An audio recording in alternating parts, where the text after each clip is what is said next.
toujours. Ouais. Donc, je démarre, du coup. Donc, moi, je me présente déjà, je suis Elsa Nedelec, je suis médiatrice scientifique du projet PEPR VDBI NEO, qui est piloté par Fabrice Rodriguez et Jean Nabusek, qui sont présents aujourd'hui. Donc, ce webinaire est prévu pour durer jusqu'à 17h. Et est enregistré. On va redire quelques mots sur le contexte de ce webinaire. Donc, si Fabrice veut bien présenter, sinon je le ferai, le projet NEO, et ensuite on verra avec Julie comment s'inscrivent les webinaires territoires apprenants. Après, une présentation d'Estelle et puis un temps d'échange. Donc peut-être essayer d'avoir à peu près moitié-moitié sur la présentation et sur les échanges, puisqu'on voit souvent que c'est là où ça devient très intéressant. Voilà, donc je vous ai remis le lien de la chaîne YouTube du PEPR VDBI qui est partenaire de ce webinaire. On a déjà le webinaire qui avait eu lieu en décembre, qui est sur cette chaîne et qui était sur la thématique de l'habitant partenaire avec Nicolas Lebert. Alors, est-ce que Fabrice, je te donne la parole. Oui, je peux. Merci. Donc Fabrice Rodriguez, chercheur à l'université Gustave Eiffel et donc co-animateur du projet NEO avec Jean Nabusset. Donc ce projet se place, on va dire, dans le cadre de l'adaptation des villes aux changements globaux et fait face à un certain nombre de constats sur le fait que les réponses qui sont apportées en termes d'aménagement sont parfois ponctuelles, parfois cloisonnées, silotées. Et deuxième constat, c'est le fait que il y a tout un certain nombre d'expertises, de connaissances qui sont disponibles pour avancer vers cet aménagement plus vertueux des villes, mais que les connaissances ne sont pas toujours bien appropriées et pas toujours bien connues de tous. Donc ce projet a souhaité apporter peut-être des éléments de réponse à ces questions-là en s'appuyant sur en particulier un collectif qui est celui du réseau Observille. C'est un service national d'observation qui est centré sur les questions d'observation de variables environnementales dans les villes. Donc, vous voyez le réseau un petit peu comment il se situe au niveau géographique sur la métropole. Et donc, voilà, on dispose d'un certain nombre de sites sur lesquels on mène des observations, parfois plutôt du côté de la recherche, parfois de façon liée avec les collectivités locales. Et donc, c'est de ce collectif qu'est né ce projet. Les objectifs, alors je pense que sur la diapo d'après, on peut voir quels sont les objectifs, mais ils sont voilà, de favoriser la transformation des villes et accélérer leur transition écologique en s'appropriant mieux les connaissances qu'on a sur les territoires urbains et en regardant un petit peu quels sont les niveaux de connaissances en fonction de différents experts de la ville, en allant du chercheur jusqu'au citoyen, comme on le reverra un petit peu tout à l'heure. Et on a l'objectif de produire un certain nombre de services numériques, d'outils numériques qui facilitent la production et le partage de ces connaissances et pour mieux mettre en commun toutes ces expertises.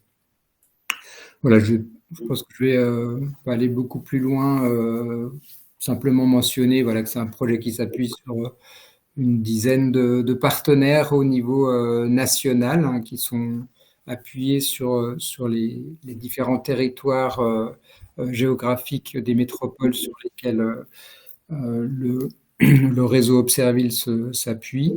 Donc ça fait entre 40 et 50 chercheurs et ingénieurs avec différentes villes qui sont partenaires du projet à différents niveaux d'implication. Et donc c'est un projet qui a été lauréat du de l'appel à projet PEPR VDBI comme Ville durable et bâtiments innovants, et donc qui soutient cette activité pendant 5 ans depuis l'année passée. Voilà pour la présentation générale. Je te laisse la main, Elsa. Oui, merci beaucoup. Ça permet, pendant qu'on a recontextualisé Néo, d'accueillir de nouvelles personnes dans ce webinaire. Donc le webinaire qui s'appelle Territoire apprenant, pourquoi? Parce que c'est une des notions centrales et spécificités de Néo. Julie, je te laisse dire 2 mots sur l'intention de ce work package, et puis je finirai sur le cycle de webinaire ensuite. Alors bonjour à toutes et à tous et bienvenue effectivement dans ce webinaire qui travaille le concept de territoire apprenant, qui est au cœur des enjeux du WP1 du projet NEO, où en fait on considère les villes comme des territoires sur lesquels il y a beaucoup de connaissances et de données, qui sont en grande partie issus du travail de recherche, mais pas que.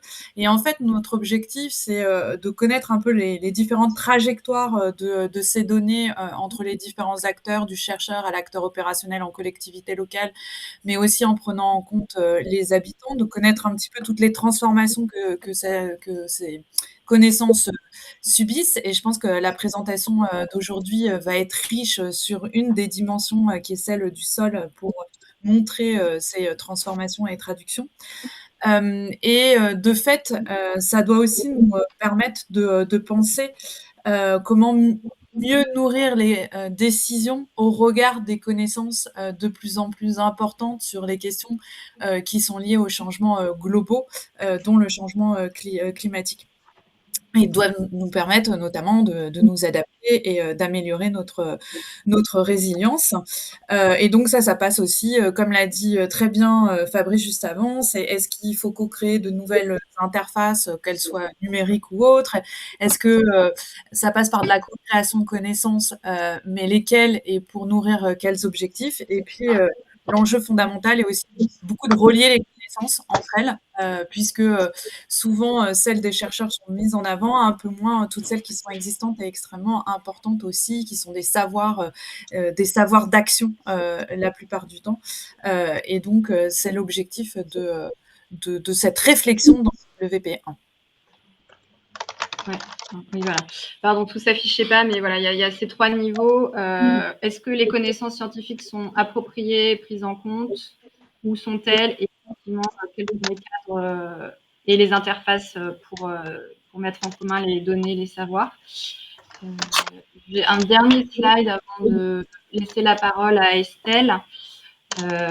Donc en fait, on est parti du principe qu'il était intéressant d'ouvrir le projet NEO à une communauté plus large à travers les webinaires territoire apprenant, avec l'intention d'inviter des experts pluridisciplinaires et qui vont apporter un regard spécifique, un angle de vue depuis leurs propres travaux ou leurs propres pratiques, puisqu'on invite aussi bien des chercheurs et des chercheuses que des praticiens.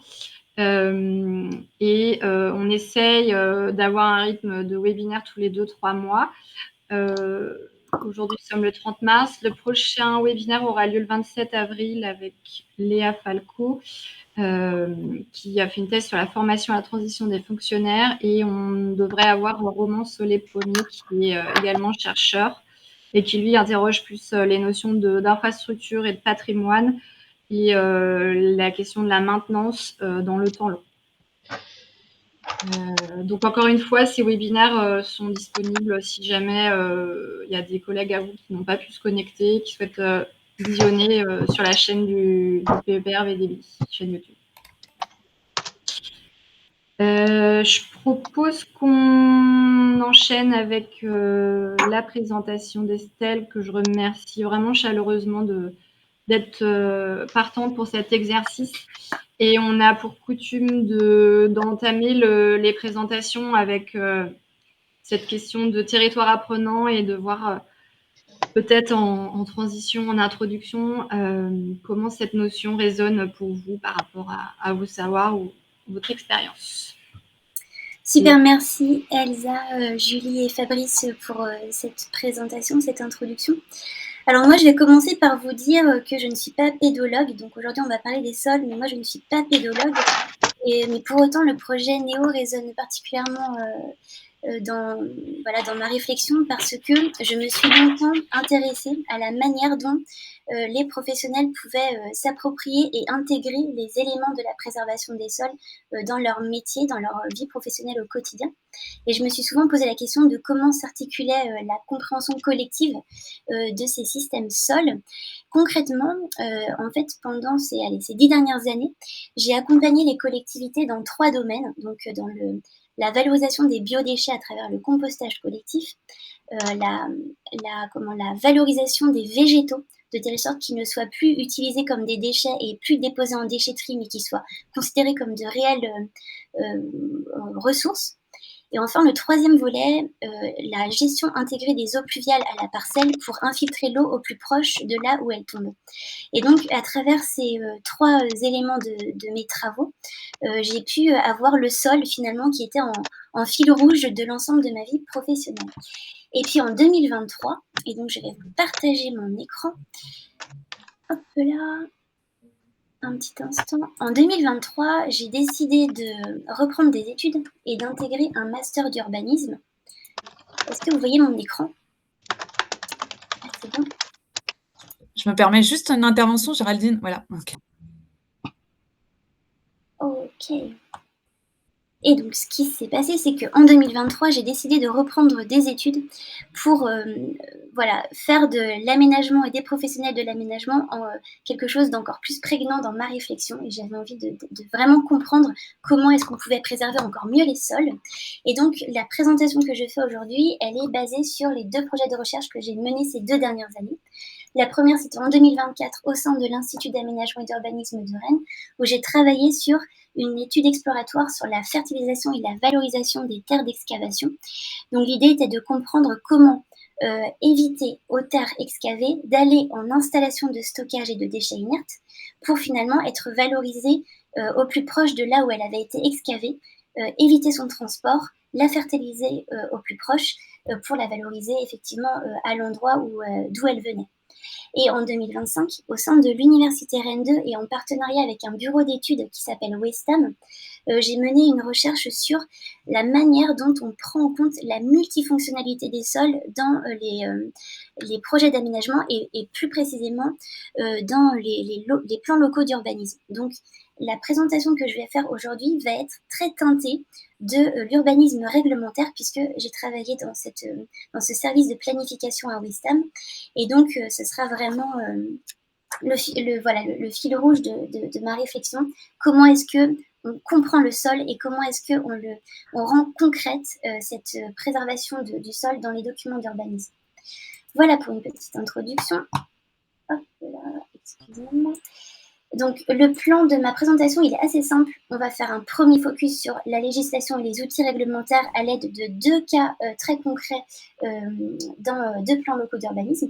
Ensuite, je vais m'intéresser à l'urbaniste en tant que professionnel, de savoir d'où il vient, comment est-ce qu'il est formé et comment est-ce qu'il comprend les sols.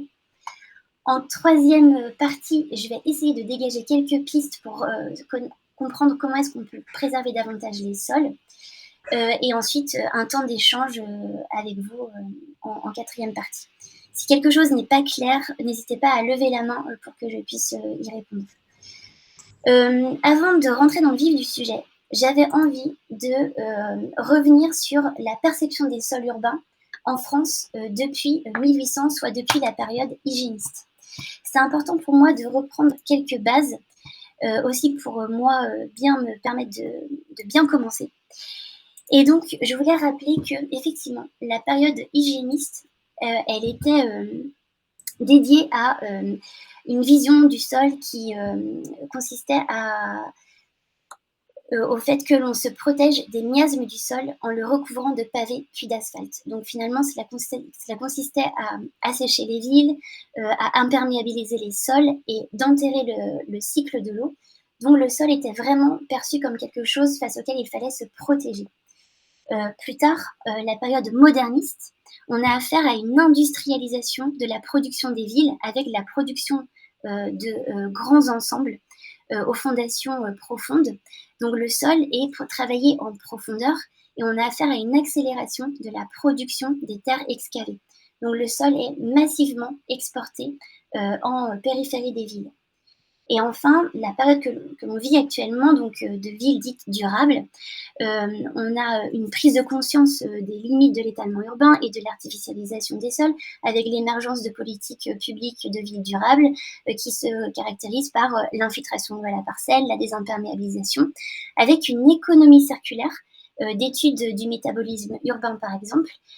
Et le sol est de plus en plus utilisé comme ou considéré comme un allié des villes dans l'adaptation au changement climatique, même s'il continue d'être massivement exporté. On n'est pas vers la fin de l'exportation des sols, pas encore. On continue encore de beaucoup exporter les villes.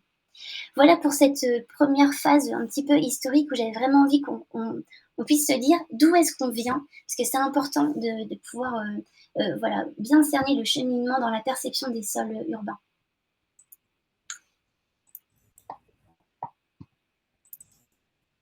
Et donc, parmi les outils dont la conséquence pourrait être de préserver les sols, il y en a un certain nombre. Alors, a fortiori dans le Code de l'environnement, et dans le Code de l'environnement, effectivement, on a les arrêtés de biotope, Natura 2000, les parcs nationaux, régionaux, etc.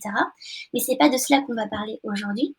Moi, ce qui m'intéressait, c'était les outils réglementaires type les coefficients de pleine terre de biotope, les nouvelles notions comme l'artificialisation, la consommation foncière qui ont émergé grâce à la loi climat et résilience 2021. Et enfin, la notion de trame verte, quid de la trame bleue et de la manière dont elle n'est pas encore aujourd'hui explicitée dans la loi, mais dont elle pourrait à un moment donné intervenir pour qu'elle puisse être utilisée de manière très concrète. Alors, ce que je voulais rappeler ici, c'est que le Code de l'urbanisme, il n'a pas vocation à préserver le sol en tant qu'élément, ni en tant que ressource multifonctionnelle, malgré l'existence de ces outils réglementaires dont je viens de parler. Donc la prise en compte des sols dans les documents d'urbanisme, elle est plutôt minimale aujourd'hui, puisqu'elle se concentre avant tout sur les risques d'inondation, sur l'aptitude à l'assainissement et la présence des zones humides, tout simplement parce que le Code de l'urbanisme, il vise à légiférer sur les droits à construire en se posant 3 questions. Où est-ce qu'on construit? Où est-ce qu'on ne construit pas? Et comment est-ce qu'on aménage? Et donc, ce n'est pas parce que le rapport de présentation d'un document d'urbanisme va prendre en compte tous les enjeux d'un territoire que le document d'urbanisme va gérer tous les enjeux du territoire. Et en cela, le document d'urbanisme, il va effectivement balayer les enjeux, mais il ne va pas forcément les rendre opposables. Et donc, ce n'est ni dans la partie législative du Code de l'urbanisme, ni dans sa partie réglementaire que l'on va aller chercher concrètement des réponses à la préservation des sols en tant que tels. En revanche, certains outils peuvent avoir effectivement pour conséquence de préserver les sols. Et donc, pour alimenter cette réflexion, pour que ce soit plus concret, je vous propose d'aller voir du côté de deux exemples tout à fait concrets dans les plans locaux d'urbanisme. Alors, le premier exemple, c'est l'utilisation du coefficient de pleine terre dans un document d'urbanisme. Alors, la pleine terre, c'est, et vous le savez, donc la proportion entre la surface en pleine terre et la surface de l'unité foncière du projet. Et cet exemple-là, j'aimerais qu'il nous aide à répondre aux 3 questions suivantes qui sont comment cet outil est-il utilisé, au service de quoi, et surtout comment est-ce qu'il est compris par les professionnels de l'aménagement et plus tard peut-être par les porteurs de projets qui devront lire le plan local d'urbanisme pour s'y référer. Et donc, je perds ma voix. Donc, le premier exemple que j'aimerais évoquer avec vous, c'est le cas du PLU de La Turballe, donc commune de Loire-Atlantique. Je rappelle un petit peu le contexte de cette commune littorale qui a un dynamisme démographique qui s'essouffle depuis les années 2010 avec quelques enjeux de type surreprésentation des seniors, diminution des tailles des ménages, augmentation du nombre de ménages aisés. C'est une commune qui est marquée par le tourisme littoral avec une urbanisation qui est concentrée sur toute la façade maritime et une population qui est multipliée par 4 en période estivale. Donc là, le PLU en vigueur, la dernière version, a été approuvé en juin 2025. Et ce qu'il faut savoir, ce qui nous intéresse ici, c'est que cette commune, elle est soumise aux aléas littoraux, donc inondation par submersion marine et érosion. Et en réponse à ce risque, le PLU a décliné une OAP, donc une orientation d'aménagement et de programmation thématique, intitulée « Qualité et simplicité des aménagements », et celle-ci vise à donner la priorité à la conservation du sol naturel. Alors, on va aller voir ce qu'elle dit, cette OAP. Concrètement, elle nous dit que les aménagements de toutes les surfaces non bâties seront attentifs aux objectifs de respect du cycle naturel de l'eau et de la biodiversité, que la préservation du sol naturel est la priorité, mais que quand les usages prévus ou leur intensité ne le permettent pas, des solutions perméables ou semi-perméables seront recherchées. Et si le sol ne présente pas cette capacité de perméabilité suffisante, il pourrait être décaissé sur plusieurs centimètres et être remplacé par un autre matériau absorbant. Et donc, ce qui est intéressant dans cet exemple-là, c'est qu'effectivement, on cherche tout d'abord à préserver le sol naturel. En revanche, si ce sol naturel présent dans le projet d'aménagement ne répond pas à une des fonctions que l'on recherche en réponse à un dysfonctionnement rencontré par le territoire, on extrait ce sol peu absorbant, en l'occurrence ici pour répondre à la problématique localisée et déterminée qui est l'infiltration de l'eau, et on est dans une dimension tout à fait monofonctionnelle du sol. Et donc c'est intéressant parce que c'est un outil qui pourrait viser à effectivement préserver les sols naturels, à condition que le sol naturel réponde à la fonction que l'on recherche dans ce territoire-là. Et c'est cela que je voulais mettre en lumière. Et donc, lorsque, pendant mes entretiens, j'ai questionné, par exemple, les services de l'État et la DDTM au sujet de l'utilisation de la pleine terre, voilà ce que la DDTM me dit. La pleine terre, beaucoup de communes l'utilisent parce qu'ils ont des problèmes de gestion d'eau et de ruissellement. Elle sert à gérer des dysfonctionnements et souvent, dans les communes très denses, c'est plutôt le coefficient de biotope qui est utilisé et non le coefficient de pleine terre, tout simplement parce qu'il n'y a plus de terre. Donc, si on reprend les questions que l'on se posait sur l'utilisation de cet outil, comment cet outil est-il utilisé ? Effectivement, comme une intention d'aménagement, comme une direction donnée, non sectorisée. Donc là, on est sur une OAP thématique. Absence de cartographie en lien avec, par exemple, cet outil. Au service de quoi il est utilisé ? En réponse à un dysfonctionnement. Ici, on est sur le problème d'infiltration de l'eau et de ruissellement. Et comment cet outil est-il compris ? Comme une mesure compensatoire et non comme une mesure d'évitement ou de préservation des sols. Voilà pour l'outil coefficient de pleine terre. Je continue sur mon deuxième cas. Donc, on va évoquer cette fois-ci le coefficient de biotope par surface. Donc ici, il faut comprendre la proportion entre la surface éco-aménageable, sous-entendu favorable à la nature, et l'unité foncière du projet. On va se poser 3 questions dans ce cas concret. Dans quel contexte cet outil est-il utilisé ? Qu'est-ce que son utilisation implique ? Et surtout, qu'est-ce que son utilisation dit de l'analyse territoriale dans ce projet ? Donc, on va quitter la Turballe et on va aller dans la commune d'Auray, dans le Morbihan. Donc, la commune d'Auray, petit élément de contexte. La commune d'Auray, c'est également une commune littorale qui a une place de la nature qui est assez peu perceptible selon le PLU en vigueur. Donc, avec une enveloppe urbaine assez peu favorable à la biodiversité. C'est une commune qui est assez dense, donc c'est la 7e commune la plus dense du département, et dont le territoire est soumis à des risques d'inondation par eau pluviale et submersion marine. Donc, ici, le coefficient de biotope par surface, il est présent dans le PLU en vigueur, donc là je ne l'ai pas dit, mais la dernière procédure a été approuvée en septembre 2025. Et donc, dans ce PLU, on peut aller voir le coefficient de biotope par surface directement inscrit dans le règlement écrit. Donc là, on n'est plus dans une OAP. Et donc, on voit dans la déclinaison de ce coefficient de biotope une déclinaison selon un différentiel qui permet la nuance. Donc, on a un ensemble de surfaces possibles, donc surface imperméable, surface en pleine terre pour appliquer le coefficient de biotope. Donc, on a une approche effectivement à plusieurs entrées.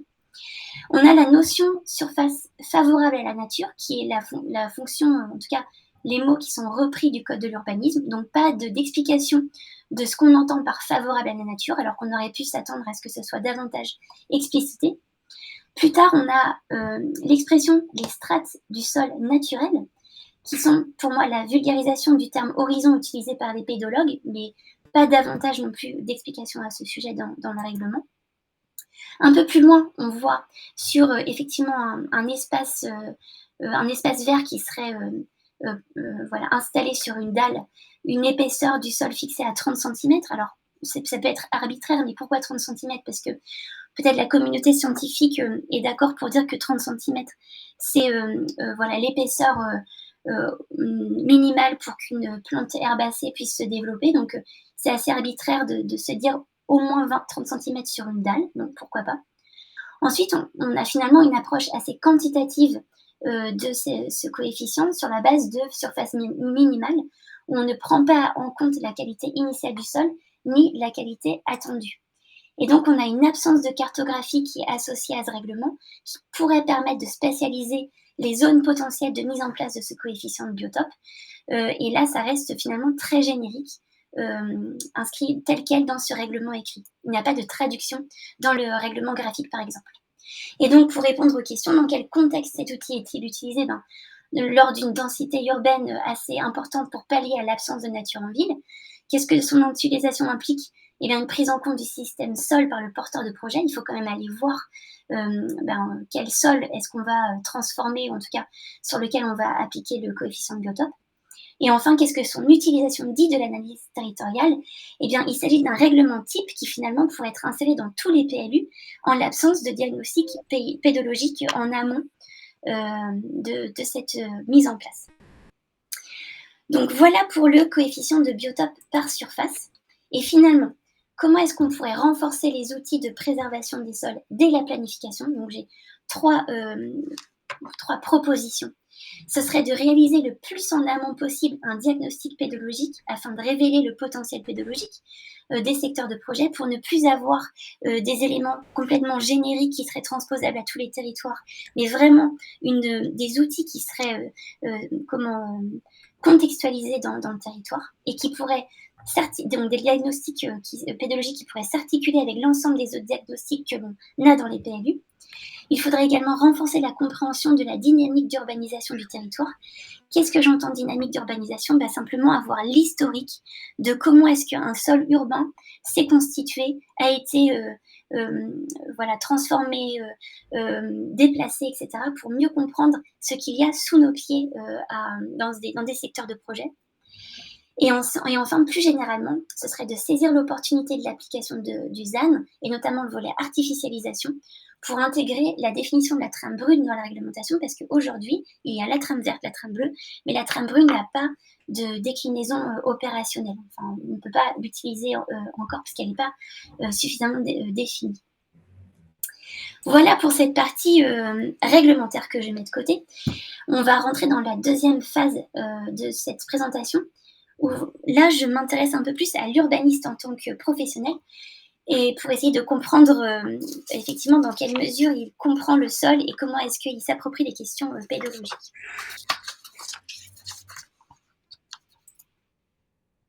Alors, donc, parmi les entretiens que j'ai menés, j'ai essayé effectivement de comprendre et de cerner d'où viennent les urbanistes, quelles sont les formations dont ils sont issus. Alors, il y en a beaucoup, mais j'ai décliné 4 grandes familles qui sont les sciences humaines et sociales, l'architecture, l'environnement et les sciences politiques. Pendant mes entretiens, j'ai posé la question aux personnes interrogées et j'ai montré cette photo, enfin en tout cas cette illustration du CEREMA de Mathieu Huguetti, que vous connaissez probablement. La question que je souhaitais leur poser, c'était de savoir si dans leur vie personnelle et professionnelle, ils avaient une perception du sol plutôt en 3D ou en 2D. Et donc là, j'ai plusieurs verbatims de ces réponses à apporter. Donc on peut les voir ensemble. Du côté des urbanistes qui exercent en agence d'urbanisme, en haut à droite, on évoque la perception du sol qui est encore beaucoup en 2D sur des cartes à partir de photos aériennes, où effectivement, ici, les limites pointées, c'est plutôt un problème d'outils qui ne sont pas suffisamment appropriés à une vision plutôt en 3D du sol. Donc voilà un petit peu ce que ces personnes ont pu évoquer en termes de 2D à 3D Donc, ils continuent de travailler encore en 2D, ça reste un problème pour eux. Du côté d'un urbaniste qui exerce au sein d'une association de promotion des bonnes pratiques auprès des collectivités, il nous dit que la préservation du sol est plutôt un combat à mener. Il en existe un sacré paquet selon lui, et c'est presque un combat ultime. Donc là, il a plutôt une vision de, entre guillemets, moi j'ai compris, mais d'autres n'ont pas encore compris, donc la vision, n'ont pas encore cette vision systémique du sol, et donc ne sont pas encore, on n'est pas encore complètement au même degré de culture à ce sujet. La DDTM, de son côté, nous dit qu'effectivement, elle connaît le sol d'un point de vue personnel, mais que dans son travail, c'est évident qu'on est encore sur une vision en 2 dimensions. D'autres citations, donc un bureau d'études me dit en haut à droite, je suis plutôt sur une vision 3D. Alors là, c'est une personne qui est urbaniste depuis une 30aine d'années et qui est issue d'une formation en environnement.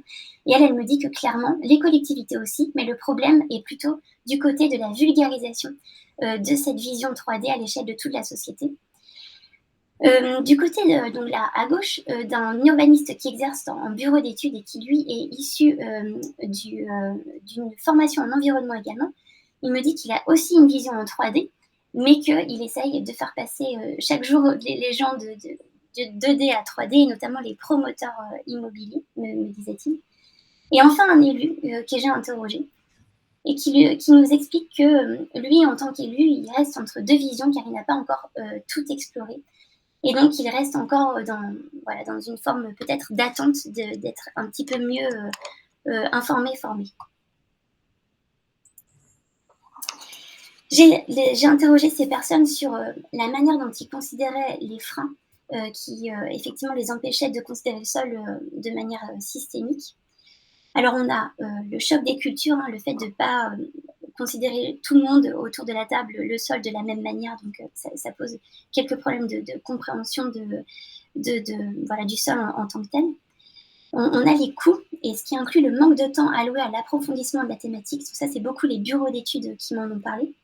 L'absence de portée réglementaire, avec, j'en parlais tout à l'heure, mais la notion de pleine terre qui était mal définie, et la notion de trame brune également. Le manque d'intérêt pour la recherche, là c'est également un bureau d'études qui m'en a parlé, et notamment dans leur difficulté à mener davantage de recherche, notamment dans la généralisation de la gestion intégrée des eaux pluviales dans leurs projets d'aménagement. Une agence d'urbanisme m'a beaucoup parlé du manque de sensibilité et de portage politique. Et pour les services de l'État interrogés, c'était plutôt les professionnels qui n'étaient, selon elle, pas assez formés et sensibilisés aux questions pédologiques. Et enfin, quels sont les leviers qui permettaient à ces personnes de considérer le sol de manière systémique?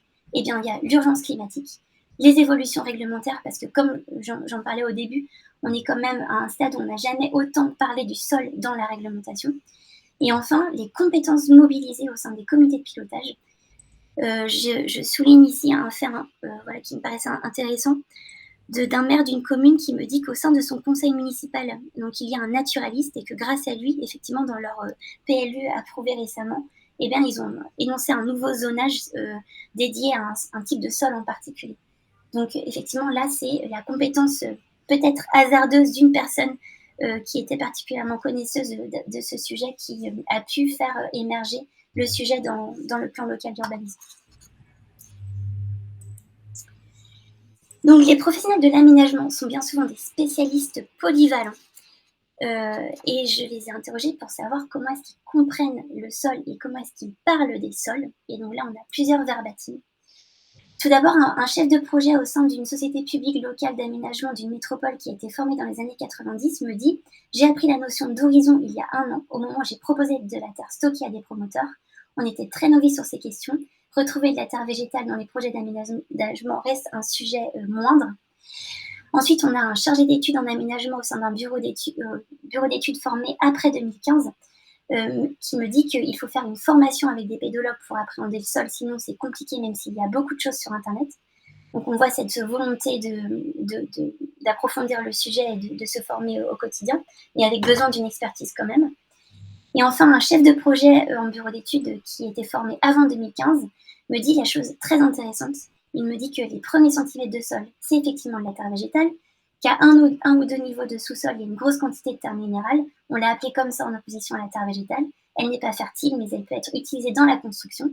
Ce qui est très intéressant dans cette citation, c'est que parler de terre minérale, là comme ça, ce serait assez difficile de savoir de quoi est-ce qu'il parle, mais ce terme de terre minérale, elle est utilisée dans son microcosme à lui, dans son environnement professionnel, et donc ils se le sont appropriés de cette manière.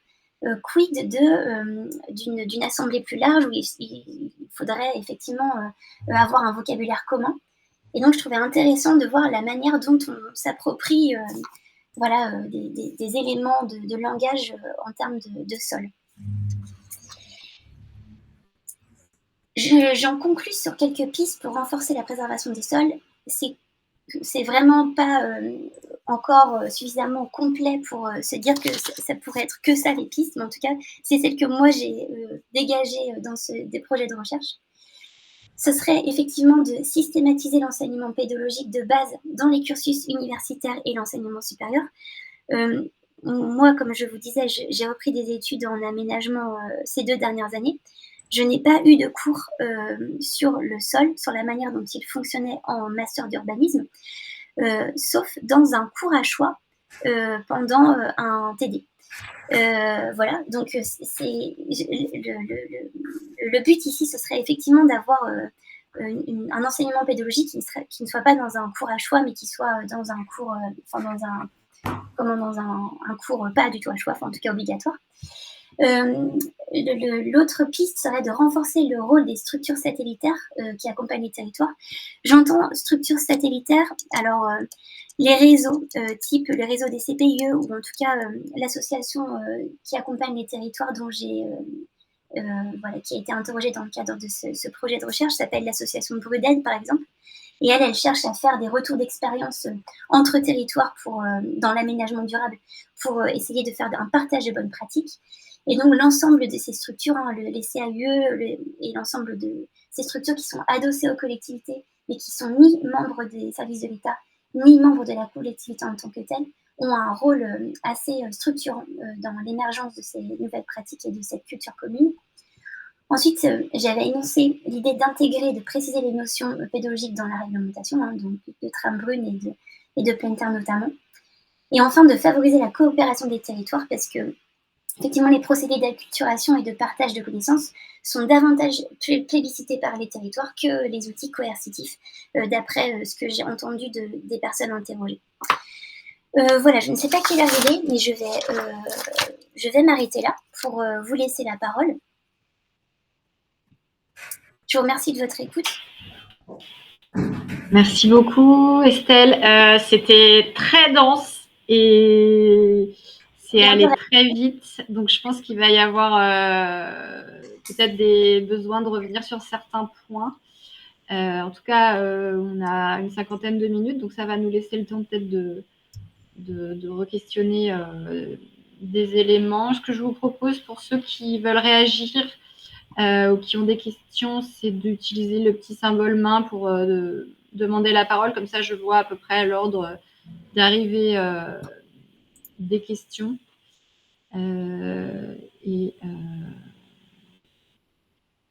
Voilà, je ne sais pas s'il y a des premières réactions. Sinon, j'ouvrirai la danse. Ok. Fabrice. Oui, merci beaucoup Estelle. C'était intéressant de revisiter ce volet sol à travers le prisme des urbanistes que je connais pas de très près, donc c'est très chouette. J'avais peut-être une petite question, alors qui est plutôt dans la continuité de la fin de la présentation là, sur la perception du sol, sur cette notion de terre minérale. C'est un drôle de concept, mais ouais, c'est intéressant et ça fait écho à finalement la façon dont on peut voir le sol, en tout cas en tant qu'hydrologue. C'est vrai qu'on dit souvent qu'en milieu urbain, les écoulements sont compliqués parce que les sols, c'est pas des vrais sols. Il y a des chemins préférentiels, il y a des tranchées, il y a des anciens des anciens gravats, etc. Donc, c'est quelque chose effectivement qu'on côtoie régulièrement. Et tu parlais du volet pédagogique. Et moi, je me demandais aussi par rapport à la pédagogie, si cette notion de sol urbain est bien présente finalement dans la façon dont on parle des sols dans les écoles, dans les universités. Alors, moi, je ne sais pas si c'est peut-être trop large comme question, mais en tout cas, est-ce que ça semblerait intéressant aussi je pense qu'il y a des collègues, y compris dans la communauté qu'on côtoie dans Néo, qui enseignent ces questions de sol urbain. Mais outre le fait de pouvoir avoir des connaissances sur la pédologie de façon générale, est-ce que le fait de pouvoir zoomer sur la pédologie des sols urbains, ou en tout cas la caractérisation des sols urbains, ça ne serait pas quelque chose qu'il faudrait pousser? Oui, ce que tu dis fait complètement écho à cette image-là du CEREMA dont j'ai montré tout à l'heure, cette illustration, où vraiment la manière dont chaque professionnel peut comprendre le sol. Ce qui est intéressant, c'est que dans cette histoire de terre minérale, dans cette histoire de mots utilisés pour caractériser les sols, en fait, 100% des personnes que j'ai interrogées me disaient que d'un point de vue personnel, ils considéraient tous le sol en 3 dimensions. C'était complètement une évidence pour eux qu'ils se situaient à droite de l'image.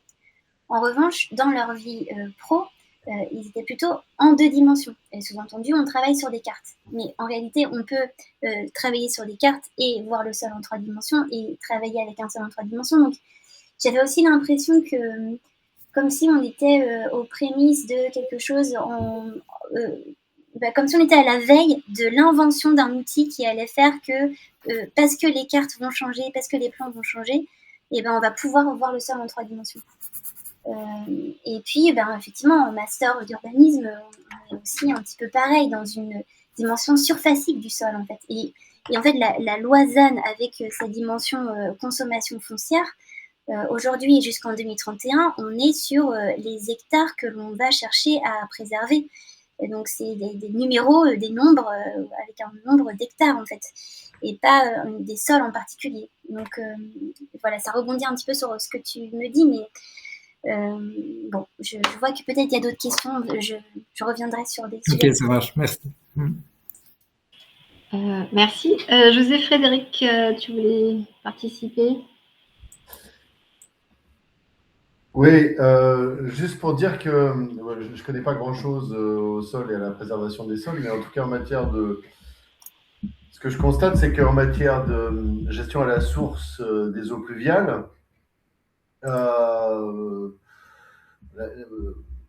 on l'a vu, la pédagogie, oui, certes, c'est nécessaire, mais c'est loin d'être suffisant. Et on n'a rien inventé de mieux que la réglementation. Et alors, ça devient intéressant d'un point de vue réglementaire quand la réglementation est assez radicale. Il y a des collectivités maintenant qui imposent du stockage de volume de pluie.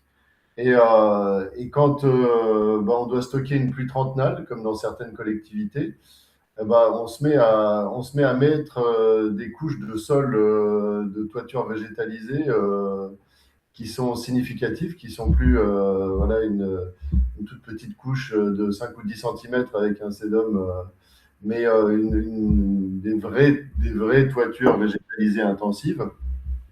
Donc voilà, alors la deuxième chose, c'est que ceci dit, la réglementation ne suffit pas, parce que quand on fait un peu des retours d'expérience sur des projets un peu ambitieux, et quand on regarde ça à l'échelle de plusieurs décennies, puisque maintenant on a plusieurs décennies de recul en matière de contrôle à la source des eaux pluviales, on se rend compte que il faut une réglementation qui soit assez draconienne, où il puisse y avoir des possibilités de recours si si les constructeurs, promoteurs,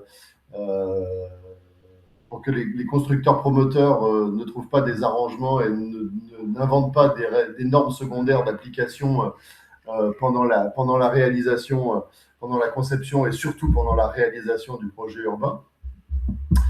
Et puis ce qu'il faut, c'est aussi quelqu'un qui soit le garant tout au long justement de la réalisation, de la conception et de la réalisation, du maintien de la règle. Alors, s'il n'y a pas une assistance à maîtrise d'ouvrage en plus de la réglementation, souvent on a ce que j'appelle des normes secondaires d'application et des arrangements qui sont trouvés entre le constructeur, l'aménageur. Voilà. Oui, c'est hyper intéressant ce que vous dites parce que les personnes qui écrivent la règle ne sont pas les mêmes qui l'appliquent. Et parfois, il n'y a pas forcément de pont entre les deux, ou en tout cas une méfiance, ou en tout cas une sorte de positionnement selon lequel nous on a compris mais pas eux, bon on va écrire ça comme ça mais bon on sait pas trop comment ça va être finalement approprié.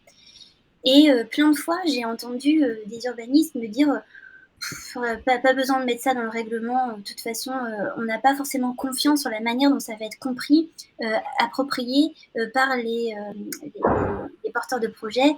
Et donc ça me fait penser à ça, ce lien-là entre plusieurs mondes en réalité. Et c'est vraiment ça le fil rouge finalement de cette réflexion, c'est comment faire pour que en fait tous les mots soient compris de la même manière dans ces règlements et dans la manière dont on rédige effectivement un PLU ou n'importe quel autre document cadre en réalité. Et j'ai pas l'impression que ce soit un défaut de loi et de règles. Là on est dans quelque chose d'assez strict, ou en tout cas on n'a peut-être jamais été aussi strict en termes de chiffrage, en termes d'objectifs chiffrés, mais c'est plutôt une forme de coopération interprofessionnelle qu'il faudrait alimenter et renforcer. Je ne sais pas ce que vous en pensez les autres, mais on est un petit peu là-dedans aussi. Et on arrive à la notion de territoire apprenant, du coup, voilà, avec cette notion de coopération interprofessionnelle. Je ne sais pas si d'autres chercheurs ou chercheuses veulent rebondir par rapport à leurs travaux et leurs réflexions et la place des sols. Cécile, et je te laisse te présenter, Cécile, avant ta réflexion. Merci. Bonjour à tous, donc Cécile Le Guern du BRGM et de l'IRSTV. Et du coup, merci pour cette présentation super intéressante et qui fait écho à ce qu'on vit au quotidien, mais aussi à un projet européen qui s'appelle SPACE et qui vise à intégrer des sols dans la planification spatiale et le design, et qui est totalement en écho à cela. Donc, en fait, on travaille, c'est un projet, il y a moitié des urbanistes et des moitiés des gens de sciences du sol. Et du coup, on a déjà un gros travail pour se comprendre et de vocabulaire commun pour mettre les concepts et les notions, se mettre d'accord sur les concepts et les notions et mieux apprendre comment fonctionnent les uns et les autres, parce qu'on n'a pas du tout le même mode de fonctionnement. Là, l'idée, c'est plutôt de proposer un ensemble de méthodes et d'outils qui facilitent l'intégration des sols dans la planification, qui peuvent être alors des instruments de planification qui permettent de faire ce pas de côté, de mieux intégrer les sols et de mieux coopérer surtout entre les différents acteurs, et aussi des instruments au sol, comme en France, on fait remonter différentes méthodes, notamment la méthode MUSE pour la multifonctionnalité des sols. En fait. Voilà. Donc, en tout cas, oui, et effectivement, la question du vocabulaire, je partage ce point de vue, est essentielle. Et la question de l'enseignement du sol, pas que dans la sphère sciences du sol, mais dans différentes sphères, parce qu'au niveau urbanisme, c'est vrai que c'est des approches très très larges qui abordent plein de domaines. Et je vois notamment dans les écoles d'architecture, où il n'y a pas même en paysage, il n'y a pas grand-chose sur les sols en tant que tels, quoi. Il n'y a pas beaucoup de formations qui intègrent du sol vraiment. Voilà. Mais en tout cas, très intéressant tous ces témoignages et ces remontées du terrain, en fait, qui sont éclairantes. Mais pas forcément de questions pour le moment. Voilà. Merci Cécile. Voilà. Moi, je voulais rebondir sur 2 points et profiter de la communauté Néo notamment. La question de la formation et comment comment on pourrait arriver à davantage accompagner la montée en compétences sur les sujets des sols et quels seraient les profils finalement aussi, les disciplines, parce que il y a une multidisciplinarité, mais pour moi, c'est pas forcément très clair des compétences qu'on met derrière et des savoirs qu'on met derrière. Et la deuxième question, c'est, d'après ce que je comprends, il y aurait besoin de pouvoir se représenter les sols en 3 dimensions, ce qui aujourd'hui n'est pas nécessairement le cas. Est-ce qu'il y a des outils qui existent? Est-ce qu'il y a des développements qui seraient intéressants Voilà, je sais pas s'il y a des réflexions là-dessus aujourd'hui. Alors, moi, je peux essayer de réagir. Vas-y, Manu, si tu veux. Oui. Ah, pardon, je n'avais pas vu que tu étais là, désolé. Cécile, on a déjà un petit peu parlé tout à l'heure. En fait, on a eu l'occasion de conduire que je travaille sur la métropole rennaise, où on a intégré la vision du sol en 3 dimensions. On a donc regardé ce que je mettais dans le chat, les caractéristiques d'état de santé du sol, finalement. Et on a ajouté, en plus de la 3e dimension du sol, une notation de surface, donc pour savoir quels étaient les usages et les qualités également en surface. L'ensemble de ces éléments-là permettent d'avoir une note globale qu'on a appelée le score ZAN, finalement, et qui sont un outil assez simple et appréhensible par les élus pour dialoguer justement sur l'enjeu d'aller urbaniser pas quel secteur, les secteurs qui seraient plutôt à renaturer, etc. Donc, il y a déjà des choses qui existent. Je pense qu'il ne faut pas forcément tout réinventer, mais Cécile, tu pourras me corriger. Hein, c'est toi qui es quand même l'expert du sujet. Donc, on est parti de la méthode MUSE qui a été citée. On a essayé de l'affiner pour la descendre à une échelle opérationnelle, parce que la méthode MUSE, elle est bien pour des documents de planification tels que les SCOT. On est sur des grandes masses, c'est assez large. Et là, ce qu'on a essayé de faire, c'est de descendre à l'échelle de l'aménagement, de l'opérationnel, donc de la parcelle. Et le rapport d'étude est disponible et je pense que les territoires qui sont intéressés pourraient répliquer la méthodologie. Et c'est assez facilement accessible pour des documents de planification tels que SCOT ou PL. Merci beaucoup pour ce partage. Jean, tu voulais dire quelque chose? Oui, n'hésitez pas à vous présenter aussi en amont de vos points. Donc, Jean Abusset, moi géographe, et Fabrice m'a introduit, je coporte le projet Néo avec Fabrice. Et donc, du coup, en tant que géographe, effectivement, c'est plutôt ces aspects de représentation qu'évoquait Emmanuel à l'instant qui m'intéressent, pas en tant que tel, mais en tant que vecteur d'appropriation de la connaissance ou des savoirs, ou au prisme de la discipline qui va utiliser les données. Et je pense que là, il y a des enjeux effectivement plus ou moins forts de travailler sur la manière dont on va produire de l'information, au sens où, là, Emmanuel a abordé une approche où on va décrire la multifonctionnalité et on va ajouter finalement un score à chaque information pour aboutir à une information plus ou moins consolidée, mais qui vise à être, je pense, pondérée en fonction de la manière dont va être géré le sol. C'est-à-dire que dans le cadre de mesures compensatoires, si on doit, prélever du sol à haute valeur économique, on va dire, qu'est-ce qu'on en fait? Où est-ce qu'elle va? Et là, je pense qu'on a besoin de modes de représentation, de traçabilité, qui sont peut-être à questionner par rapport à ce qui se fait. Et je pensais à un atelier qu'a présenté Boris Mérisquet au GDR Magis, qui était assez intéressant par rapport à ça en termes d'outils. Mais je pense que ça vaudra peut-être le coup qu'un jour on fasse un webinaire sur les outils mobilisés ou mobilisables pour le porter à connaissance.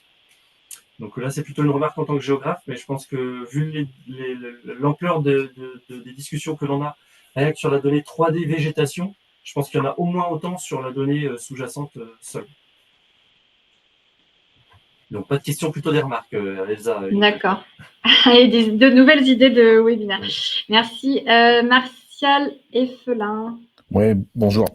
Martial Effelin, je suis climatologue à l'Institut Pierre-Simon Laplace à Paris. Et c'est aussi plutôt un commentaire, c'est pour parler un peu du projet Intégrine, un autre projet du PRV DDBI où on regarde les trajectoires de végétalisation l'environnement urbain dans plusieurs facteurs. Et on a donc une partie des études qui concernent les sols. Et là, en fait, c'est le laboratoire Métis qui étudie en fait essayer de développer un certain nombre d'indicateurs, de métriques sur les propriétés multifonctions des sols.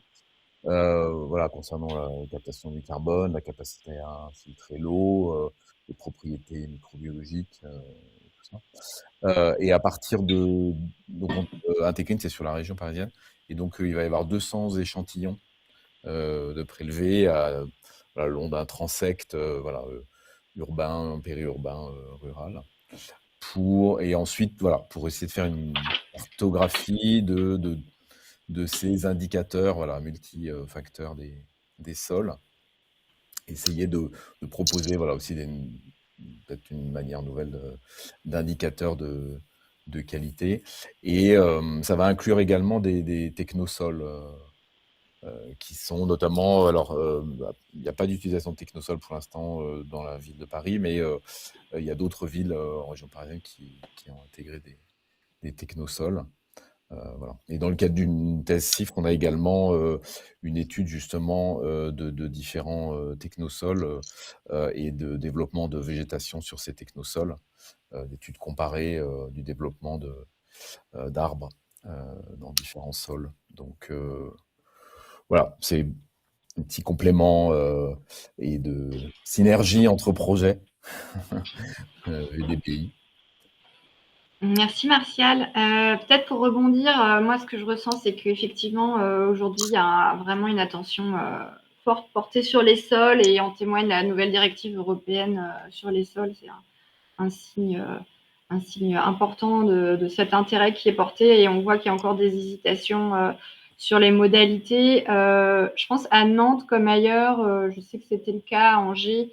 Ils ont travaillé sur des unités géographiques cohérentes, enfin je ne sais plus les termes exacts, mais ils ont travaillé sur ces unités homogènes finalement, avec également des batteries d'indicateurs. Il me semble qu'à Nantes, il y a cette réflexion-là aussi, en vue d'orienter les actions de planification et l'utilisation des sols. Deux choses, peut-être que Cécile pourra nous en dire un peu plus sur la dynamique à Nantes, qui est à l'œuvre en fait avec Amaury Monod.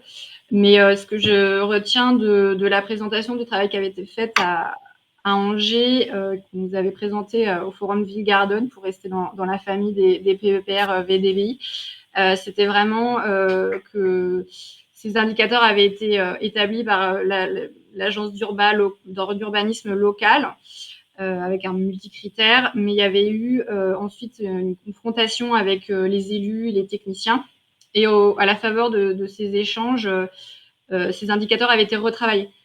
Donc peut-être rappeler l'importance aussi de co-construire et de garder en tête l'opérationnalité des indicateurs au regard de toutes les considérations que peuvent avoir les techniciens.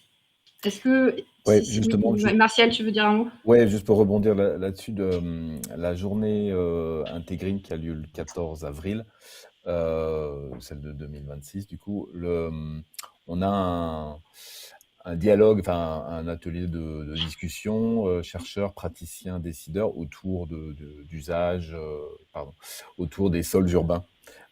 Et en support à la végétalisation. Et donc, voilà, c'est pour mettre en lumière des tas de connaissances, des pratiques opérationnelles, des contraintes, d'un point de vue justement plutôt, d'une part, maîtrise d'ouvrage, maîtrise d'œuvre, et puis avec une discussion avec des chercheurs. Donc, il y a bien cet aspect de co-construction, dialogue parce que sur ce sujet-là, comme dans bien d'autres, il y a pas mal de points de vue différents. Je me permets de rebondir sur quelque chose auquel je pense en vous écoutant. J'espère que je ne vous ai pas coupé la parole. Non, c'est bon, je terminé. Merci. Dans le monde des bureaux d'études dans lequel j'ai vécu moi pendant plusieurs mois, là, j'avais le sentiment qu'effectivement, on court après le temps. Et il n'y avait pas vraiment de temps coopération avec d'autres bureaux d'études sur des sujets généralistes en dehors des communes qu'ils accompagnaient. Et donc la question que je me pose, c'est comment est-ce qu'on peut légitimer la question des sols au point où on prenne ce temps-là pour aller créer de la coopération entre les bureaux d'études afin de modifier l'accompagnement que l'on fait à l'instant T des communes. C'est-à-dire que effectivement, il y a la loi ZAN qui est rentrée et qui a bousculé un certain nombre d'éléments méthodologiques dans la manière de travailler, puisqu'aujourd'hui, on va essayer d'être dans une sobriété foncière où on était moins avant. Mais à part ça, on reste dans une sorte de densité, comme un rouleau compresseur. Il faut aller vite. La vie des urbanistes aujourd'hui, elle est pleine. En tout cas, elle est pleine avec plein de guillemets. Je ne sais pas comment est-ce qu'on peut trouver un temps de coopération pour évoquer toutes ces questions-là. C'est vraiment ce que j'ai ressenti en travaillant avec beaucoup d'urbanistes ces 2 dernières années-là. C'est un problème de légitimation. Et je pense aussi que ça vient probablement d'une taille de territoire. Moi, j'ai beaucoup travaillé sur des territoires moyens à petits, pas dans les grandes métropoles. Et peut-être qu'on a moins ce temps-là à dédier à la coopération. C'est une question que je me pose. Parce qu'il y a un petit peu une perception des sols à 2 vitesses en fonction des territoires, qu'ils soient métropolitains ou plutôt plus petits territoires. J'espère que vous voyez ce que je veux dire. Est-ce que quelqu'un veut rebondir sur ce qui vient d'être dit? Moi, je rebondirais bien sur le fait que pour les urbanistes, le sol, c'est un petit... c'est des sujets tellement pluridisciplinaires avec des aspects socio-économiques, environnementaux, politiques, juridiques. C'est un éventail hyper large. Et c'est vrai que le sol est une des composantes de leur système, en fait.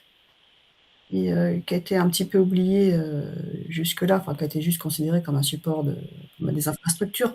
Donc il y a ce changement de paradigme que la loi ZAN, franchement, pousse dessus. Mais c'est vrai que... Mais par rapport à l'expérience MUSE, par exemple, c'est aussi ce genre d'outils qui sont des vecteurs de partage et d'aide à la communication, d'aide à l'échange, d'appui à l'échange.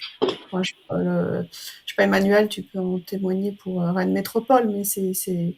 Alors vous avez peut-être été sensible, comment vous en êtes venu au sol, mais c'était aussi... je vois, nous, au moment du projet MUSE, quand on a avancé sur Métropole, ça a été vraiment un outil d'acculturation, quoi. Bah c'est clair. La loi, là, il y a eu un avant loi ZAN et un après loi ZAN. Que ce soit dans la réflexion de l'usage de ces sols, comme dans la prise en compte de ce que c'était que le sol. Parce que il y a toujours la vision 2D qui, quand il est opéré, il ne faut pas être naïf. C'est-à-dire que ça commence juste finalement dans le monde des urbanistes à pénétrer cette question de la vie du sol, etc. Et puis même scientifiquement, on manque encore d'éléments pour bien éclairer ça où on avance. On a des nouveaux outils, mais on sait bien qu'à part un sondage à la parcelle près, on n'a pas la réalité des caractéristiques des sols. Ce qui a été évoqué tout à l'heure sur la question des sols urbains, des blés, remblais, sols vivants, pas vivants, etc. En fait, c'est un peu de tout ça. On peut être très bien sur d'excellentes terres maraîchères dans certains secteurs qui ont été bâtis. Donc les parties bâties, évidemment, elles sont un peu condamnées, mais par contre, le sol reste de très, très bonne qualité, ou sur des secteurs qui sont totalement remblayés. Alors, ces approches-là, elles commencent à percoler aussi dans le monde de l'aménagement, des aménageurs, on va dire. Mais c'est ce que je disais, c'est une question de culture du sujet. C'est-à-dire que ça reste encore un épiphénomène. Et puis, c'est très, très lié, finalement, à l'ingénierie territoriale qui est disponible. Des grandes villes, des métropoles, en général, elles ont, je vais dire, pléthore d'équipes, mais elles ont souvent quand même du personnel qualifié, qui peut avoir du temps à dégager sur des questions comme celle-là. C'est aussi souvent sur ces villes que vont se développer les approches de recherche, le lien aux chercheurs, les AMI de l'ADEME, tous ces appels à projets, etc. et que les territoires de plus petite taille sont assez souvent démunis, plus démunis, je vais dire. Par contre, je renvoie quand même sur le gros travail qui a été fait dans le cadre de l'AMI de l'ADEME. Hein. Donc, nous, on a eu cette chance de travailler avec Cécile sur la question de la multifonctionnalité des sols. Il y a eu beaucoup d'approches sur cette question du ZAN qui ont été faites et tout le matériau, il est disponible, hein, il est accessible à tout le monde. Donc, en matière de documentation d'acculturation, il y a déjà eu un très, très gros effort de fait. Souvent, le problème, c'est que l'information, elle existe, mais que les gens, si on les pousse pas un petit peu, qu'on les pousse pas pour aller la chercher, eh ben, ils continuent sur leurs habitudes. On est quand même dans des métiers à une inertie forte, où la conduite du changement, elle n'est pas toujours évidente, même pour des territoires motivés. Je vais pas plus loin, mais c'est pour vous situer un petit peu comment moi je perçois les choses. Une évolution, certes, mais il y a encore beaucoup à faire. Et dernier élément, c'est que il faut savoir que 80 à 85% de la ville de demain, elle est déjà là. Donc on va vraiment devoir travailler sur de l'existant. On va encore avoir un peu d'extension, hein, on le sait bien, on n'est pas dupe, et puis l'équation économique est très, très compliquée à résoudre en matière de renouvellement urbain, surtout sur des territoires avec moins de moyens financiers.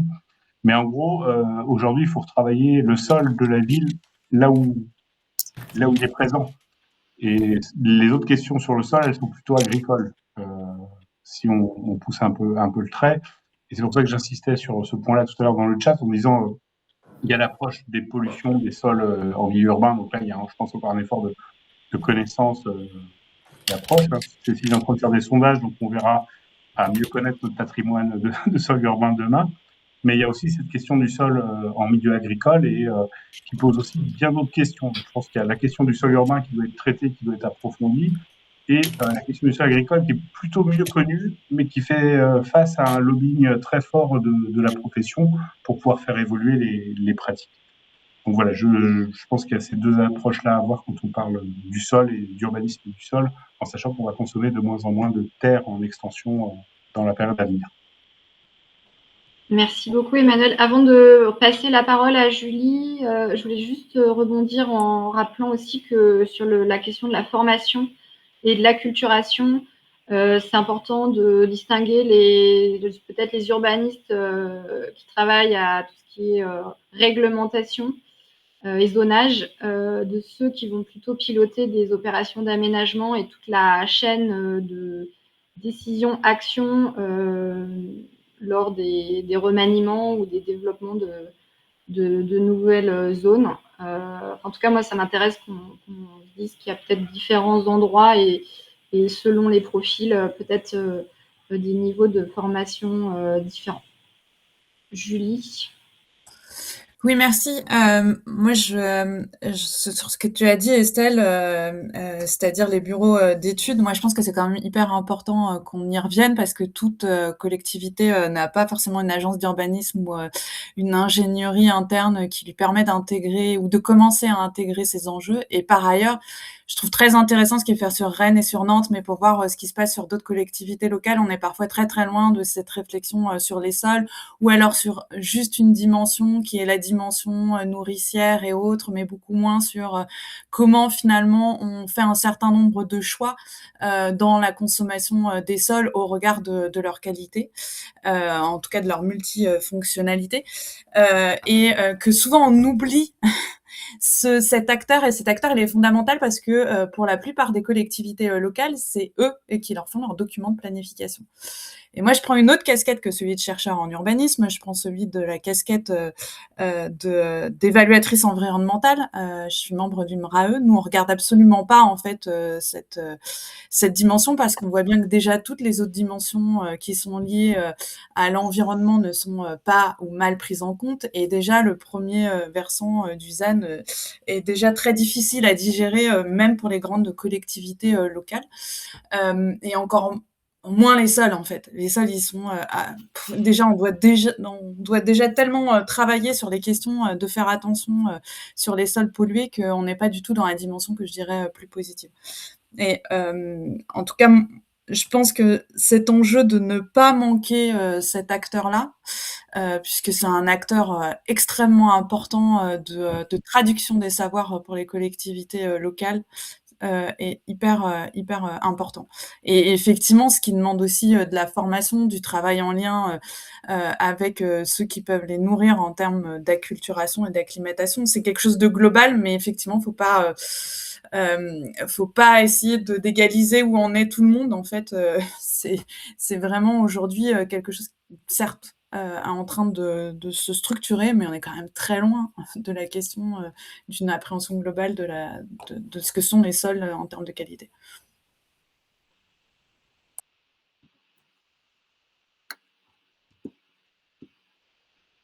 Est-ce qu'il y a d'autres réactions?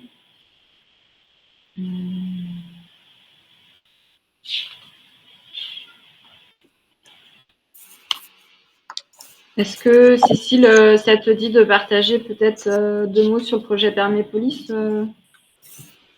Oui, on peut. Donc Permépolis, c'est un projet qui bénéficie du soutien financier de l'ANR et qui s'intéresse à la désimperméabilisation et à la co-construction de stratégies de désimperméabilisation avec les acteurs du territoire.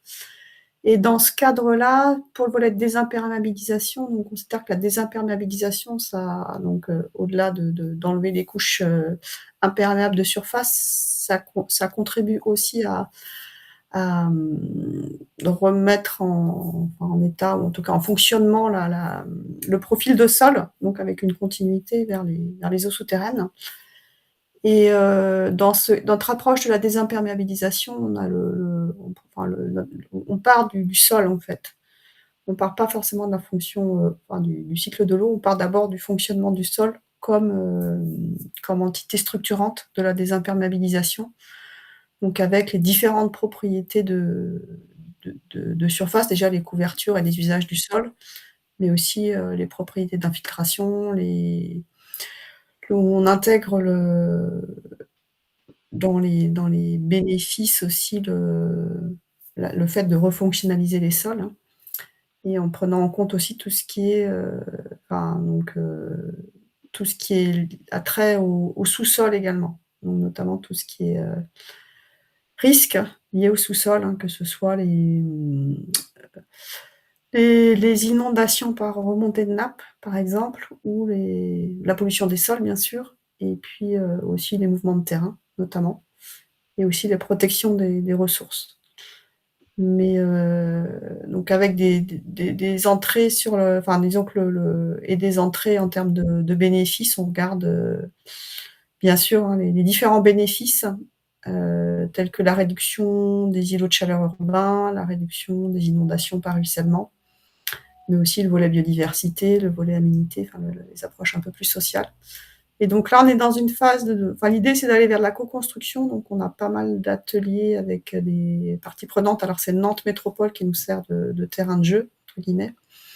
Et donc, on a des ateliers avec différentes parties prenantes du territoire, donc à commencer par des différents services de Nantes Métropole, mais pas que, pour voir comment co-construire cette stratégie de désimperméabilisation en prenant en compte les points de vue des parties prenantes et comment la manière de gérer les contradictions ou les oppositions qu'on peut avoir dans certains points de vue, en fait.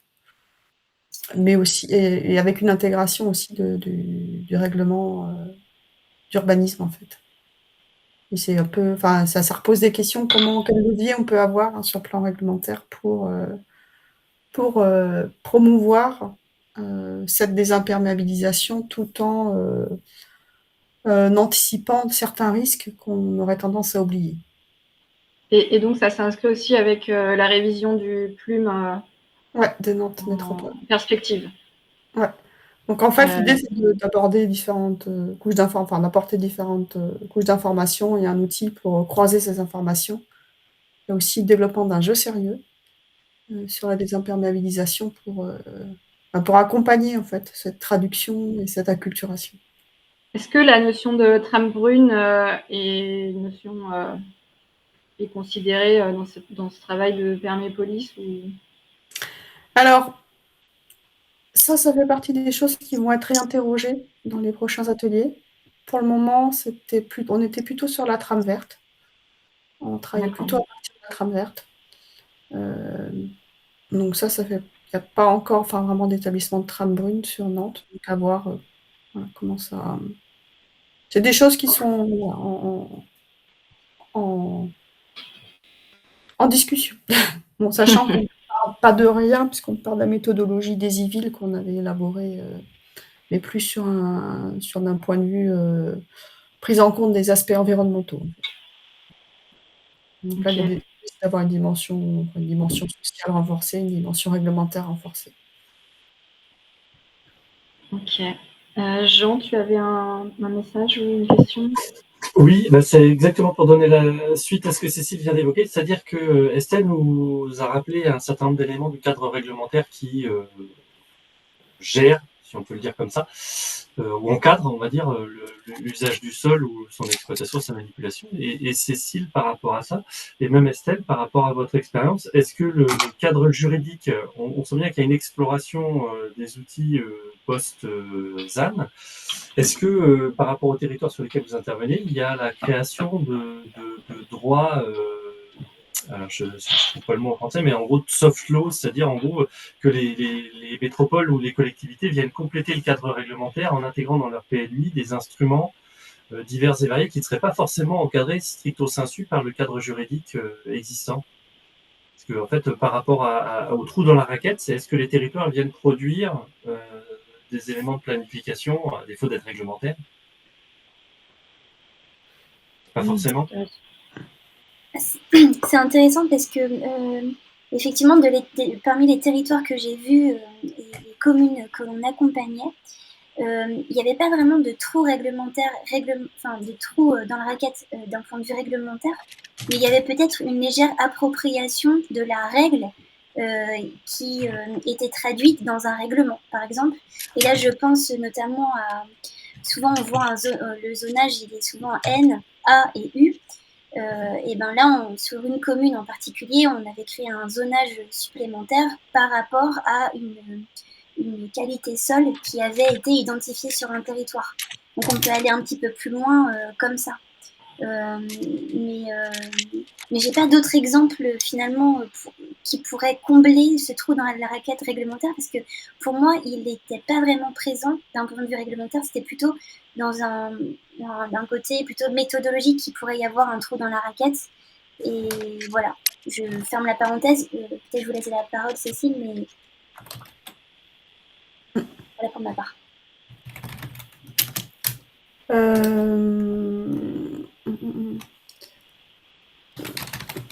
Côté, par exemple, sur les cartes de multifonctionnalité des sols sur Nantes Métropole, le service urbanisme de la métropole l'a utilisé pour réinterroger ces zones 2AU, donc les zones ouvertes à l'urbanisation un peu plus tard, et il les a modifiées en fait. Sur cette base, en fait, a complètement révisé son approche, à re-questionner ces zones 2AU, en attendant de réviser complètement le plan local d'urbanisme. Hein. C'était une modification intermédiaire en attendant le nouveau résultat pour complètement revoir, c'est vraiment intégrer le sol de manière plus large, quoi, dans les documents d'urbanisme. Mais avec toujours la question, là où ce qu'on a essayé de travailler sur Rennes Métropole par rapport à Nantes Métropole, c'est d'avoir une approche plus précise de la cartographie de la multifonctionnalité des sols, parce que par rapport à la méthode MUS qu'on avait, classique, initiale, on avait une échelle de validité qui était une maille trop lâche pour aller dans une vision précise, telle que ont besoin les urbanistes dans les démarches de planification. Donc, il y a ce gap quand même de connaissance des sols urbains à l'heure actuelle qui freine un petit peu, cette prise en compte aussi complète. Je ne sais pas si j'ai répondu à la question, mais... Si, en fait, tu vas exactement là où j'espérais que tu ailles. Alors, non, c'est-à-dire qu'on c'est de la manipulation, ça. Non, mais Non, c'était ce que en fait, ça revient à des discussions qu'on a menées, entre autres, avec Emmanuel Brouillot lors des premiers conseils locaux, premiers conseils métropolitains sur la mise en place du coefficient justement de pleine terre, où on réfléchissait sur cet onglet connaissance. Et en fait, l'objectif était d'éclairer la décision, ou en tout cas éclairer la prise de décision, mais pas forcément de décliner la décision au sens juridique de déclinaison dans les documents d'urbanisme, qui reste toujours à l'arbitrage finalement du décisionnaire, mais en gros qui est impactante pour pour l'aménageur, pour celui qui va construire la ville. Et en fait, c'est toujours effectivement, on va dans cette quête de connaissances, mais on n'étudie pas, nous, chercheurs, en tout cas pas dans la sphère des sciences de l'environnement, la manière dont notre connaissance, notre information va se décliner, enfin plutôt comment on transforme la connaissance en information, puis en décision.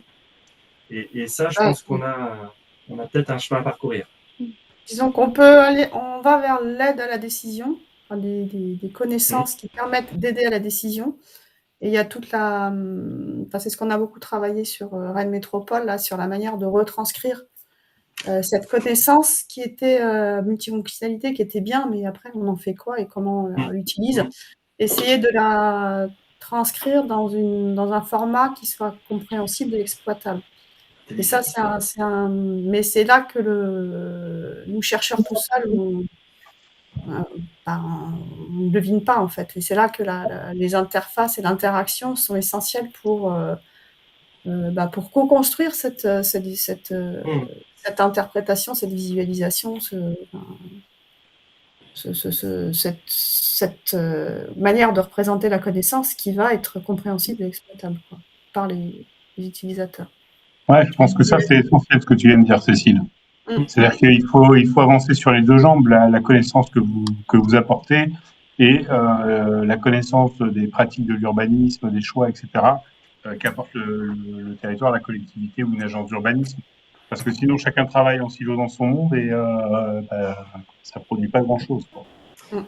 Et après, je laisse la parole parce que Julie voulait intervenir, mais comment dire, ça pose la question de la territorialisation de cette information et de cette connaissance. Parce qu'effectivement, la fonction des cultures, en fonction des orientations des territoires et des outils à disposition, on n'aura pas la même nature de transfert, de transmission, ni même d'appropriation. Donc ça, c'est des questions de fond par rapport à notre territoire apprenant.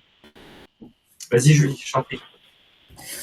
Non, mais c'était encore pour rebondir sur cette notion de territoire apprenant, sachant que ça me fait rebondir à la remarque liminaire de José Frédéric sur la question de l'intégration depuis les 30 dernières années d'une autre manière de gérer les eaux pluviales à l'échelle des villes et comment finalement des savoirs ont progressivement été intégrés à la fois parce qu'il y a du réglementaire qui a bougé, une acculturation qui a bougé, mais en même temps, comme nous n'arrêtons pas de le dire, il n'en demeure pas moins qu'il n'y a pas eu forcément une acculturation de la connaissance de manière horizontale ou verticale dans les collectivités locales et que ça continue quand même à poser un certain nombre de problématiques. C'est aussi ça qui pourrait être mis en dialogue par rapport à comment les connaissances aujourd'hui sur les sols sont en train de se développer avec vraiment des espaces comme Rennes ou Nantes qui peuvent être vraiment intéressants à regarder, mais où faire le lien entre les uns et les autres, entre les domaines est intéressant aussi, sachant que de plus, la question de l'hydrologie a induit aussi la question de la résurgence des sols, mais d'une autre manière que de celle qui est abordée aujourd'hui par vous. Je dis que les passerelles sont fructueuses aussi. Cécile, tu voulais répondre? Il reste après 5 minutes pour peut-être clôturer le webinaire. Donc, c'était sur les questions des leviers. Là, on parle pas mal des leviers réglementaires et des leviers liés à la culturation, à la connaissance. Mais alors, juste peut-être un témoignage sur la désimperméabilisation. Un levier super important aussi, c'est le levier financier, en fait. Les aides financières, on voit que finalement, sur la désimperméabilisation, c'est en se raccrochant à la gestion intégrée des eaux pluviales qu'il y a des aides financières et que ça fait un effet levier important. Et là, c'est toutes les aides de l'agence de l'eau qui sont importantes. Mais qui fait que parfois, on a une vision plutôt un peu un peu plus, on va dire, silotée de cette approche de désimperméabilisation, alors qu'elle a beaucoup d'autres atouts et d'autres enjeux. Enfin, elle répond à beaucoup plus d'enjeux que juste l'infiltration.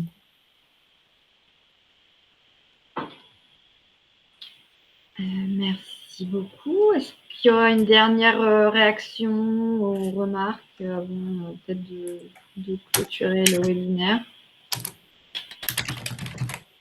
Alors,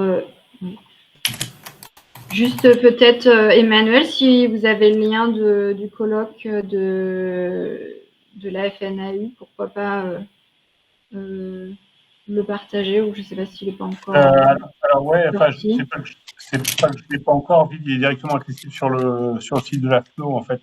Okay. Je peux aller vous le chercher, hein, mais vous. On le trouvera sur le site de la FNO. Voilà, okay. Le programme est en cours de construction actuellement sur les ateliers.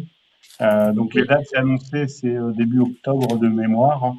Voilà. Donc si vous voulez plus d'infos, je pourrais vous transmettre. Là, j'ai pas ça sous le coude.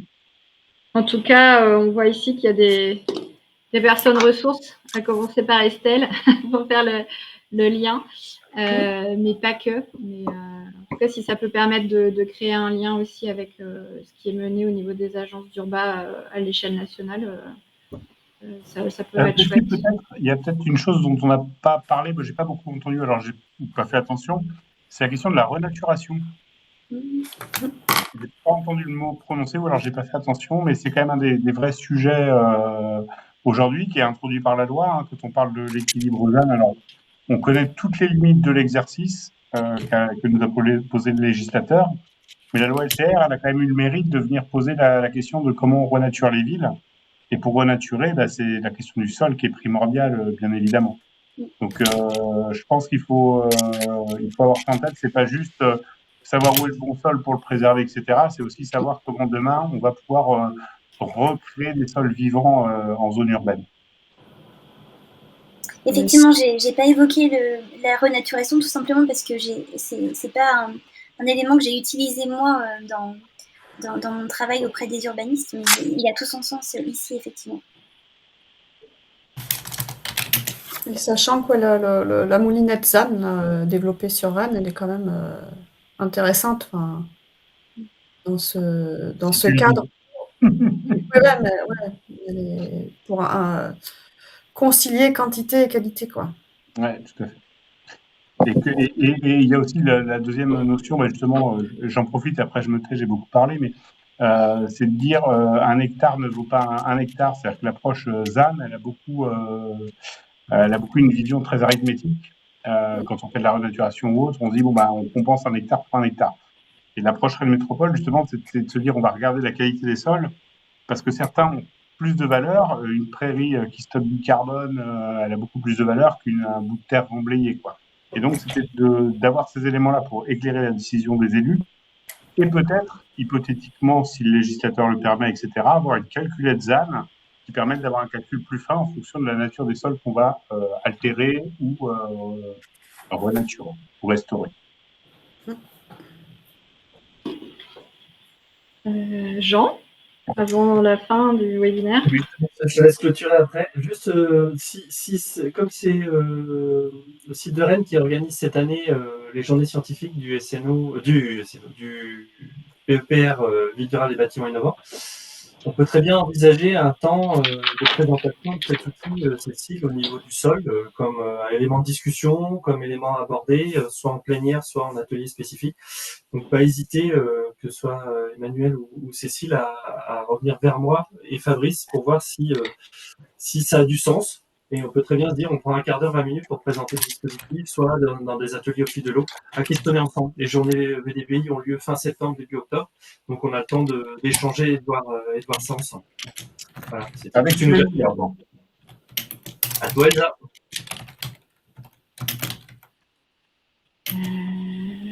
Merci à tous et à toutes. On voit qu'il y a pas mal de rebondissements, mais aussi que le plus gros reste à faire. Merci infiniment Estelle pour cette présentation et ces ouvertures et remises en question. On sera heureux de vous retrouver au prochain webinaire qui aura lieu fin avril. N'hésitez pas également si vous avez des propositions, des idées de thématiques ou voilà, vous souhaitez partager. Je suis là pour coordonner ça avec Julie et Jean. Et merci en tout cas pour tous ces échanges. Merci à vous de votre écoute. Merci à toutes et à tous. Au revoir. Merci. Merci, au revoir. Au revoir. Au revoir.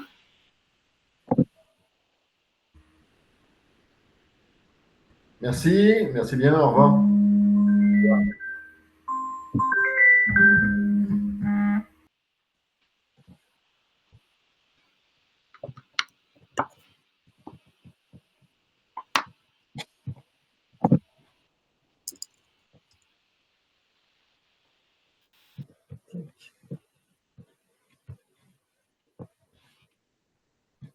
Voilà. Bon, en tout cas, je pense que c'est terminé, mais merci encore Estelle pour ce partage. Et j'ai l'impression qu'il y a eu quand même pas mal de remarques. Ça n'a pas démarré tout de suite, mais après, ça a fusé.